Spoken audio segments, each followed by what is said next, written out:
তুমি মিথ্যা কথা কেন বললো? যে এই যে আমি রোগে সবসময় কাটা দিই। এভাবেই তো দোষ। এই বাসায় আসার পর আমার পিলার পাইছো। কালকে আম্মুরে আসতে বসি, আম্মু এসে কালকে জামা কাপড় গোছাই দিবে আমার। সবকিছু এলোমেলো, আজকে একটা শাড়ি শুট করছি, শাড়িটা এখানে এলোমেলো। কালকে আম্মু আসবে, মুন্থা তোর বাবার বাড়ি গেছে, আম্মু একা, তো বলছি কালকে বিকালে আসবে আম্মু। এটা তো ব্লগে সব ভিডিওতে আছে, যখন আমি প্রেগনেন্ট ছিলাম তখনও দিত।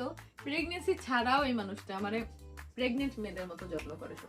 দেখো এটা এখানে রাখছিল, ঠিক আছে, এনে গাছ, ঠিক আছে, গাছ ঝুলেছিল, বাট এটা খুলে পড়ে গেছে, এই যে অ্যাক্সিডেন্ট ঘটছে একটা, ঠিকই, কিন্তু বোতল খুলে পড়ে গেছে। হ্যালো এভরিওয়ান, আসসালামু আলাইকুম, welcome back to Tia YouTube channel and Facebook page. আজকে টিয়াতে কোনো ব্লগই আমি দিতে চাই না, ব্লগ বানাইতেই চাই না। এখন বাজে রাত 10টা, এখন আমি ব্লগ শুরু করছি। মানে আমি দিনের ব্লগ আমি কভার করছি আর তোমাদের আপু রাতের ব্লগ। আজকে সারাদিন আমি জাস্ট একটা শুট করছি শাড়ির, তারপরে শুয়েই ছিলাম সারাদিন। যাই হোক, একটু রেস্ট নিছি। আমাদের লাইফটা উল্টা চলতেছে, যেমন হচ্ছে মানে আমরা মানে আমি হচ্ছে রাতের বেলা ব্লগ দিই, দিনের বেলা ব্লগ। আজকে রাতে তোমরা দেখতে পারবে ব্লগ, আর তোমাদের ভাই ফোয়ারা বানাইছে সেটা। আর এখন আমি ব্লগ শুরু করছি কারণ আজকে আমার ভাসুর এই রুমের লাইট ওলটপালট করে দিছে এবং আমি পর্দা চেঞ্জ করব, সবকিছু তোমাদের সাথে শেয়ার করে দাঁড়াও ব্যাক ক্যামেরা। এই দেখো আমাদের রুমের বর্তমানের অবস্থা একদম অগোছালো, কারণ লাইট চেঞ্জ করে দিয়ে গেছে ভাইয়া। এই যে দেখো, এই যে এই দরজার সামনে একটা লাইট ছিল, এটা এখানে দিছি, আর এইখানের লাইটটাই না হচ্ছে এইখানে। তো এখন অনেক সুন্দর হয়ে গেছে। ভাইয়ার যেহেতু জব শুরু হয়ে যাবে, তাই ভাইয়া যা যা কাজ সব আমাদের গোছাই দিয়ে যেতেছে। আর রুমটা এখন এত আলো লাগতেছে এই লাইটগুলো ঘোরানোর জন্য। আর সব ময়লা জিনিস এখন ক্লিন করব। কি ভাইয়া কি লাগবে? টুলটা নিয়ে যেও। আরো ভাইয়া কি ঠিক করবে এখন আবার? আম্মুর রুমের, আচ্ছা, খালি কাজই করে এখন। আমার রুমের লাইটার উল্টা পাশে হয়েছিল, ওইটা আবার হচ্ছে সোজা পাশে এনে দিবে। শুধু কাজই করতেছে ভাইয়া। আসার পর থেকে ঈদের কিসের ছুটি, মানে জবে আর যতটুকু কাজ তার থেকে বেশি বাড়িতে আসলে কাজ করতেছে। আসলে বাড়ির বড় ছেলে বলে কথা। তোমাদের কার কার হাজবেন্ড বাড়ির বড় ছেলে আর এরকম দায়িত্ববান, অবশ্যই কমেন্ট করে জানাবা। সো এখানে আরো একটা জিনিস করছে, আমাদের এসি রিমোটটা এখানে লাগিয়ে দিয়েছে, এই যে রিমোটের স্ট্যান্ডটা এখানে লাগিয়ে দিয়েছে। তো সবকিছু আবার আজকে খালাকে দিয়ে ফ্যান মুছাইছি, দুইটা ফ্যানই খালা সুন্দর করে মুছে দিয়ে গেছে। আর এখন পর্দা চেঞ্জ করব, পার্পেল পর্দা দিব, অনেকদিন পর পার্পেল থিম দিব। আর রুমটাও গোছায় ফেলবো। ভাবলাম এখন তোমাদের সাথে ব্লগ শুরু করি, ব্লগ না দিলে আবার সবাই কমেন্ট করতে থাকবা, আপু ব্লগ দিচ্ছ না কেন, ব্লগ দাও নাই কেন, দিবা না কেন। সো এই জন্য ভাবলাম এখন দেয়। আজকে প্রচুর গরম, প্রচুর, আর যেহেতু কাজ করতেছে তাই এসি বন্ধ। দেখো ঘেমে আমার কি অবস্থা হয়েছে। অনেকদিন হয়েছে ভাবির রুমটা তোমরা দেখো নাই। এই যে দেখো ভাবির রুম একদম সবসময় গোছানো থাকে। মিথ্যা কথা, মাত্রই আমি গোছাইছি, ভিডিও বানাইছি, তাই এখানে বিছানা চাদরের ভিডিও বানাইছি, এই জন্য আমি মাত্র গোছাইছি। আসলে আলিশা এখানে খেলে, আর আলিশা আনিন ওরা দুইজন অনেক এলোমেলো করে, আর ফারিয়া হচ্ছে লক্ষ্মী বাচ্চা। আর এই দিকে দেখো, এইগুলো হচ্ছে আলিশার কারুকার্য। এই যে নতুন রং করছি আমরা, কয়দিন হয়েছে রং করছি, কি বললো, কোথা থেকে যেন পানির ওইটা পড়ে, ওই যে ওইখানে বেঁধে রাখছিল না, ওটা মনে পড়ে গেছে। গাইস একটা অ্যাক্সিডেন্ট হয়েছে, পানির বোতল বেঁধে রাখছিল, সেটা ভেঙে গেছে। দাঁড়াও আমি দেখাই তোমাদের। এই দেখো এটা এখানে রাখছিল, ঠিক আছে, এনে গাছ, ঠিক আছে, গাছ ঝুলেছিল, বাট এটা খুলে পড়ে গেছে, এই যে অ্যাক্সিডেন্ট ঘটছে একটা, ঠিকই, কিন্তু বোতল খুলে পড়ে গেছে। তো এখানে ভাবি কি করে জানো, এ দেখো মুড়ি দিয়ে কাঁঠাল খায়। আমাদের গাছে ফ্রি ফ্রি কাঁঠাল, প্রতিদিন শুধু কাঁঠাল খাও কাঁঠাল খাও, সবাই খালি কাঁঠাল খায়, গরম লাগে বেশি। আর এইখানে দেখো কত সুন্দর কারুকার্য আছে, এগুলো কি আঁকছে, হ্যাঁ এগুলো তো বাধাই করে রাখা উচিত ভাবি, দেখো তো এগুলো চাইনিজ লেখা, বুঝছো, এগুলো এত কষ্ট করে রং করছে আমরা, নতুন রং, আর তার মধ্যে কি করছে এই, আর এগুলো সব করছে এটা দোষ ওর চাচার, ওর চাচাই আর এই পেন্সিল গুলো বাইর করে দেয়, বুঝছো। কয় মার্কার দিলে পার্মানেন্ট রং হইতো আর কি, আল্লাদি বাবু তাদের, এই জন্য হচ্ছে এগুলো করে। আর এই যে দেখো আমার ভাসুরের দুইটা বাক্স আছে, দুইটা হচ্ছে জাদুর বাক্স, এটার মধ্যে সব কিছু একদম ভাইয়ার A to Z ইলেকট্রিকের যা যা লাগে সব কিছু এটার মধ্যে আছে। এই দুইটা বাক্সের মধ্যে যা লাগে আমাদের সব, কোনো কিছু হচ্ছে বাইরে থেকে আনতে হয় না। আর আমার পর্দা চলে আসছে, ওই যে সবগুলো নিয়ে আসছে। এখন হচ্ছে পর্দা চেঞ্জ করবো রুমের, পর্দা সব নিয়ে আসছে। আমি হচ্ছে এই পর্দা দিব আজকে, এটা আজকে একটা সিদ্ধান্ত নিছি আমি, যেটা আমাদের এই শোকেসটা হচ্ছে এই পাশের বেডরুমে দিব, কারণ ওই বেডরুমে একটা জায়গা আছে শোকেসটা দেওয়ার মতো, বাট শিওর না এখনো, আগামীকাল হোক তারপর দেখা যাক। রাত এগুলো খুলে দাও, আমি গাছটা খুলি। আর আন্টি হচ্ছে একটু হালকা করে ঝাড়ু দিয়ে দেন, কালকে তো খালা আসবেই।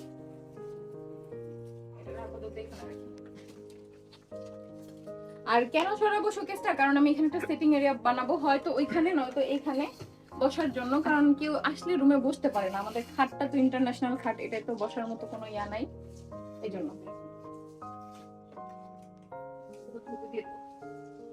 সব বাস্কেটে চলে যাবে, খালা ধুয়ে ফেলবে। খালাকে বলবেন এই পর্দা একদম আলাদা ভিজেতে। হ্যাঁ উনি তো আবার ভিজায় মাশাআল্লাহ রঙিন জিনিসের সাথে।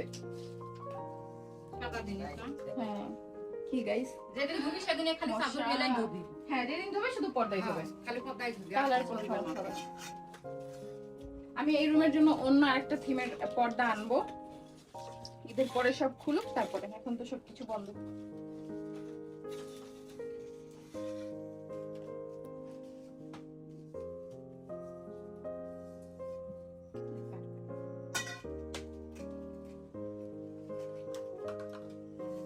কিন্তু ভারী পর্দা এটা একদমই পর্দা।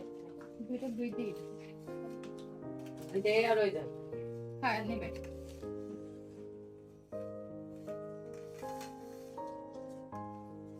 রাজ, এটা পাই না। এটা আমার লম্বা লম্বা ভাই, এই জন্যই আল্লাহ দিছে।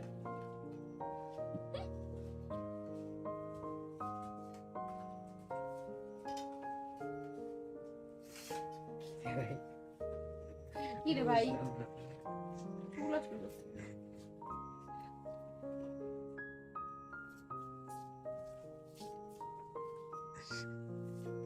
কেমন লাগে এই পর্দাটা? ওয়াও। প্রচুর গরম।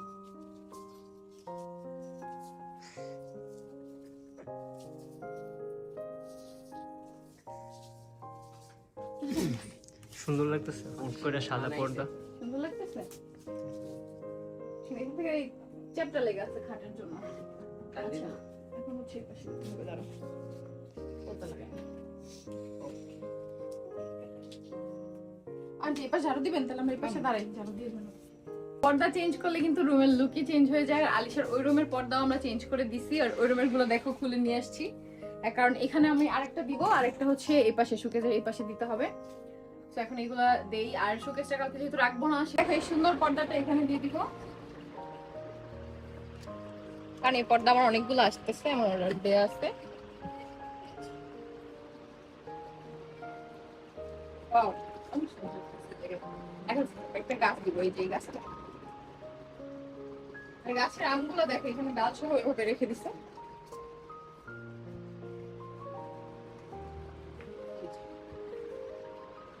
আর এখানে কিন্তু একটা পর্দা দিছি আমরা শোকেজের জন্য, পিছনে ঢুকানো যাইতেছে না, আর এই সাইডে রুমের লুকটাই কিন্তু চেঞ্জ। এখন এটা ভাঁজ করে রাখবো, কারণ শোকেজ সরাইলে তখন এখানে জায়গায় লাগবে।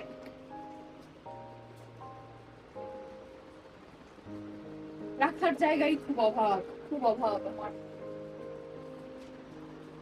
আলমারি ভিতর থেকে জামা কাপড় পড়ে। কালকে আম্মুরে আসতে বসি, আম্মু এসে কালকে জামা কাপড় গোছাই দিবে আমার, সবকিছু এলোমেলো। আজকে একটা শাড়ি শুট করছি, শাড়িটা এখানে এলোমেলো। কালকে আম্মু আসবে, মুন্থা তোর বাবার বাড়ি গেছে, আম্মু একা, তো বসি কালকে বিকালে আসবে আম্মু। এখন এই জিনিসপত্রগুলো গোছালি আমার মোটামুটি রাতের মতো কাজ শেষ। আর বাইরে কি কি করছে তোমাদের ভাই, এটা তো তোমরা দেখতে পারবা রাত 9টায় সৈয়দ ফ্যামিলি ইউটিউব চ্যানেলে এন্ড সৈয়দ ফ্যামিলি ফেসবুক পেজে। টিয়া পেজে যারা নতুন আছো প্লিজ পেজটা ফলো করে দাও, আর যারা ইউটিউব চ্যানেল থেকে দেখতেছো চ্যানেলটা সাবস্ক্রাইব করে দিও। আর টিস্যু সল্টে কিন্তু এখন অনেক সুন্দর সুন্দর ভিডিও যায়, তো অবশ্যই দেখার জন্য টিস্যু সল্টে চলে যাও। রুমটা পুরো গুছাই ফেললাম একদম, দেখো পর্দাটা চেঞ্জ করার পর কেমন যেন অন্যরকম লাগতেছে। এই পর্দাটা আসলে এত সুন্দর, এটা সব রুমে সব কালারের সাথে এটা যায় একদম পারফেক্ট। আর এটা এত ভাইরাল হয়েছিল আমার বেডরুমে দেওয়ার পরে, এটা পুরো ভাইরাল কম্বো ওই পেজের। যাই হোক, তো এখন হচ্ছে দেখো পুরো যেখানে তাকাই ওইখানে সুন্দর লাগতেছে। আমি এগুলো মুছে ফেলছি, যদিও আমি হালকা ভাবে মুছি। আগামীকালকে হচ্ছে খালা এসে ভালো করে আবার সবকিছু খালাকে দিয়ে ফার্নিচার ক্লিন করাবো, যেহেতু শোকেসটা সরাই ফেলার ইচ্ছা আছে। তোমরা কমেন্ট করো এটা কি ওই রুমে দিব নাকি এখানেই থাকবে। না আমার কয়দিন পর ফার্নিচার উলট না করলে আসলে ভালো লাগে না। আজকে রুমে আলো লাগতেছে অনেক, 4টা লাইট চারদিকে দেওয়ার কারণে অনেক আলো বোঝা যাচ্ছে, রুমটা খুব ভালো লাগতেছে। তো আর ওইদিকে এখনো কাজ করতেছে, আমার শাশুড়ি মায়ের রুমে লাইট চেঞ্জ করে দিছে, আরো কি কি যেন কাজ করতেছে দুই ভাই মিলে সবকিছু। তুই তো রুম গোছানো শেষ, রুমটা কেমন লাগতেছে অবশ্যই কমেন্ট করে জানাবে পর্দা দেওয়ার পরে। আজকে অনেক দিন পর অ্যাকুরিয়ামে আবার লাইট সেট করে দিল তোমাদের ভাইয়া। আর অ্যাকুরিয়াম এখন একদম আমার শাশুড়ি মায়ের রুমের সামনে। আমাদের পুরো বারান্দাটা এখন অনেক বেশি সুন্দর, অনেক বেশি ভালো লাগে। বারান্দার এই মাথা থেকে ওই মাথা পর্যন্ত যখন হেঁটে যাই খুবই সুন্দর লাগে দেখতে। আর এটা একদম ওয়াশরুমের একপাশে ওয়াশরুম, একপাশে হচ্ছে আমার শাশুড়ি মায়ের রুম, সেখানে রাখা। ভাই জীবনে চলে আমার কাঁঠাল, ভাবিটা দেখলা তখন কাঁঠাল খাইতেছে আর তোমাদের ভাই আবার আম কেটে নিয়ে আসছে। দেখো গাছের আমগুলো পাকতেছে। লিচু চলছে মাঝখানে কয়দিন ওরে কদিন লিচু, খালি লিচু। এখন আম কাঁঠাল চলতেছে নিজেদের গাছের গুলা। এই যে দেখো, কিন্তু আম কাঁঠালের স্টাইল দেখো, ছোলা সহ এইভাবে আমার কেটে দেয় সবসময়, আর এইভাবে আমি খাই। তাও তো কেটে দেয় সবসময়, তোমাদের ফল কেটে দেয় একদম। এটা তো ব্লগে সব ভিডিওতে আছে, যখন আমি প্রেগনেন্ট ছিলাম তখনও দিত। প্রেগনেন্সি ছাড়াও এই মানুষটা মানে প্রেগনেন্ট মেয়েদের মতো যত্ন করে সবসময়। এই যে দেখো, সবসময় এভাবেই কেটে এনে দিবে। কাঁঠাল সন্ধ্যা থেকে মনে হয় 2 বার এনে দিছে, 2 বার খাইছি। তুমি মিথ্যা কথা কেন বললাম যে এই যে আমি এভাবে সবসময় কাটা দিই? এভাবেই তো দোষ। এই বাসায় আসার পর আমার পিলার পাইছো? না আমার পিলার স্যার আমি কোনো সময় আম ছিলা দিই? পাকা আম নাকি? আম কেন, যে কোনো ফল সবজি যা কিছু আমি ছিলতে টিলতে সবকিছু পিলার পছন্দ আন্টির করি। কাছে চাইছো তুমি? পিলার নাই, হারাই গেছে না। এর আগে তো যে আম ভর্তা বানাইলাম যখন, তখন পিলার পাইছিলাম, মনে আছে তোমার? ভুলে গেছো সব? তো এটা তো মামির দোষ না ভাই, পিলার নাই হারাই গেছে, তা আপনি আনবেন পিলার। অসভ্য একটা। আর তার মধ্যে সবচেয়ে বড় কথা হচ্ছে কি, নরম আম ছিলে কেমন? হাত দিয়ে। আমি চাকু দেখাচ্ছি। হ্যাঁ আসলে মামি এটা তো ঠিক কথা, নরম আম কি এমনি করে ছিলা খাইতে হয়, চুপলো শুয়ে খাইলাম। এটা তো এই যে তুমি এইভাবে করে ধরবা, এই যে এইভাবে করে একটা টান দিবা, এই দেখো কি সুন্দর আম থেকে আমার শরীরটা আলাদা হয়ে গেল। তারপরে চাকুস করে আরে কামড় দিবা না, এই যে এইভাবে করে এই যে টক লাগে, হয়ে গেল। টক খেলে খাও। দেখো মিষ্টি না, এটা টক টক। এটা অনেক টক। যাই হোক, তো এখন ব্লগটা শেষ করব। এডিটিং শেষ করে তারপরে অনেক কাজ আছে আমাদের, খাওয়া দাওয়া করে ফ্রেশ হয়ে তারপর হচ্ছে ঘুমাবো। তো আজকের মতো ব্লগটা এখানেই শেষ করে, আজকে ইচ্ছাই ছিল না কোনো ব্লগ বানানোর, এটা তোমাদের বোনাস ব্লগ, ঠিক আছে? তো সবাই প্লিজ এই ব্লগটা লাইক করে দিও। তো আবার আগামীকালকে নেক্সট ব্লগে দেখা হবে। আল্লাহ হাফেজ।